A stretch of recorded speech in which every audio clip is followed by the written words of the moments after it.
Tonight, the city of Sioux Falls has its first homeless services coordinator. KELOLAND's Tom Hansen introduces us to the city's new employee and finds out why this position is a priority for the mayor.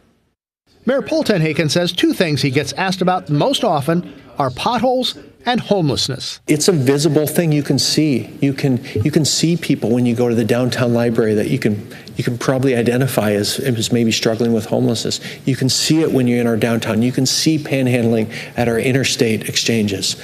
So it's a question I get asked a lot, and it's a complicated answer when people say, what are you doing about homelessness? One of the things the city is doing is creating and supporting a new position called the Homelessness Services Coordinator. The mayor introduced Michelle Treasure today. In her new role, she will focus on working with shelters, improving communication between agencies, and streamlining access to services. We have so much to offer for people and their families, and a lot of times they just don't even know that these resources exist. Treasure previously worked for Lifescape and Call to Freedom. If there's a resource out there that can really help someone, that's the goal, is to be able to share that. Through her experience, Tenhaken says Treasure knows how to strike a balance between empathy and tough love.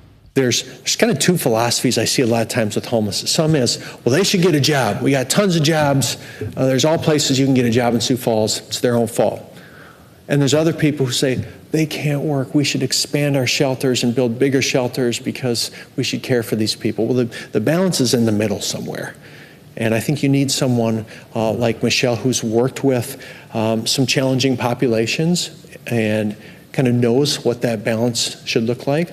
Treasure says she's still coming up with a plan, but already knows one of her first priorities will be collecting better data to get a clearer picture of the homeless community and its needs.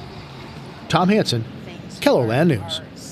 Larger cities like Des Moines and Omaha have similar positions to help those communities better cope with a growing homeless population.